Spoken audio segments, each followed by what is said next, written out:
Hey, this is Josh from The Verge, and we're taking a look at the Microsoft Surface, the much anticipated, long-awaited, first ever tablet designed and built by Microsoft. The device is a black rectangle. The edges are tapered back a bit, so it's got kind of an angular profile. The device itself is made out of a material that Microsoft calls Vapor Mag or Vapor MG, though it feels like thin aluminum in your hands. That's not a knock, it actually feels quite nice.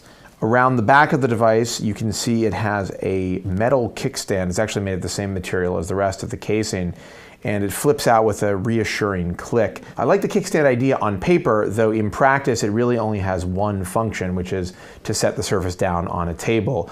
You can't really put it on your lap, and you also can't adjust the positioning of the kickstand. The device has two cameras. There's one on the back and one on the front. They're both 720p, and they both kind of don't look that great. On the top of the device, there's a power and sleep button. On the left side, there's a volume rocker and a headphone jack. On the right side, there's actually a USB port and a micro HDMI jack. The device has two microphones, and it's got a set of stereo speakers that are located along the top of the tablet, which sound pretty good, though I did notice them distorting on a few things that I played back. On the bottom of the device, there's a magnetic dock connector, which is used at this point only for the type and touch cover. The Surface feels really well made when you're holding it. I mean, I would say that the construction of the device is on par with the iPad. It feels a little bit thicker, and it's definitely a little bit heavier. And due to the 16:9 display, it's a little bit awkward when you're holding it in landscape, and it's really awkward when you're holding it in portrait. It kind of wants to be on a desk. The Surface has two unique accessories that do double duty as keyboards and protective covers. One is called the type cover and one is called the touch cover. The type cover is actually a dedicated tactile keyboard. It snaps onto that magnetized dock on the bottom and covers the front of the device with kind of a gray felt. You can flip it around to the back, though it is a little odd holding onto a tablet and feeling an actual keyboard behind it. The touch cover takes a slightly different approach. Instead of having real keys with travel, it has raised characters on the material that the protective cover is made out of. It does work fairly well, though it's definitely not as easy as using the type cover or a dedicated keyboard. Though I will say I'm impressed by how well the trackpad and multi-touch response works on both the type cover and the touch cover. Of course, the big story with the Surface isn't the hardware, even though that is a pretty big story. The real focus here is the fact that this is a Windows RT device.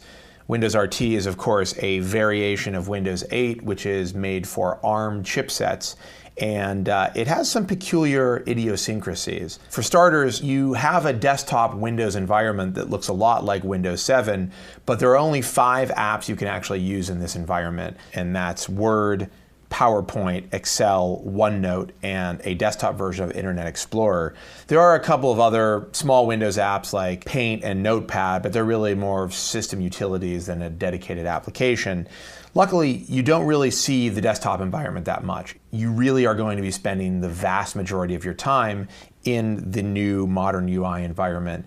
The good news about the modern UI is that it's actually a really interesting new operating system that has a lot of potential, in my opinion. From the get-go, the tile interface seems really inventive and useful. Right when you first log into the machine, you get a bunch of live tiles that are giving you information like your next calendar appointment or your latest email. And it's actually something that I found myself looking at and using day to day while I was testing the Surface.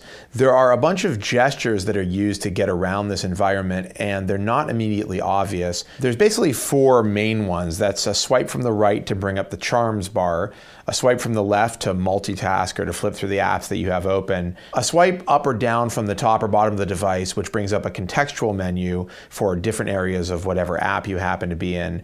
And finally, there's kind of a dunking motion, which is when you swipe from the top to the bottom and sort of pull the app that you're in, I guess, into the garbage. You throw it away. It's how you quit an app.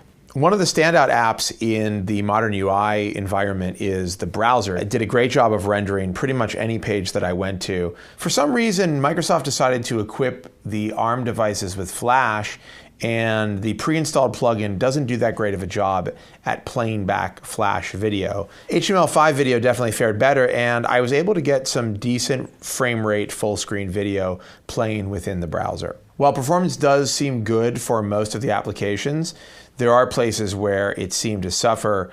A few of the games I tried had sluggish behavior, and some of the third-party apps and even some of the first-party apps took a while to load. They were often very slow to get going, though once they did, they were usually smooth enough. Speaking of third-party apps, the Windows Store is not heavily populated right now. Microsoft says that there are more apps on the way, and I suspect there are going to be some bigger name apps appearing in the store after the launch of the Surface, but during my testing, I found the selection quite lacking. The Surface is available in 3 different varieties. You can get a 32 gig version for $499, you can get a 32 gig with an included touch cover for $599, or you can get a 64 gigabyte version with a touch cover for $699. Otherwise, you're going to pay $120 for the touch cover and $130 for the type cover. While reviewing the Surface, I spent a lot of time thinking about who this device was for. Microsoft has been touting the Surface as kind of a do-everything device. It's a laptop when you need to get real work done, and it's a tablet when you want to have more casual lean-back experiences. The problem is that as a tablet, I don't think the Surface is as good as its nearest competition. In terms of the ecosystem, the app selection, it's just not there. And frankly, this form factor is just a bit awkward. And so things like reading in bed seem kind of out of the question with the Surface. On the flip side, as a laptop, there are some things that the Surface is really lacking. The big one is obviously legacy support for Windows software.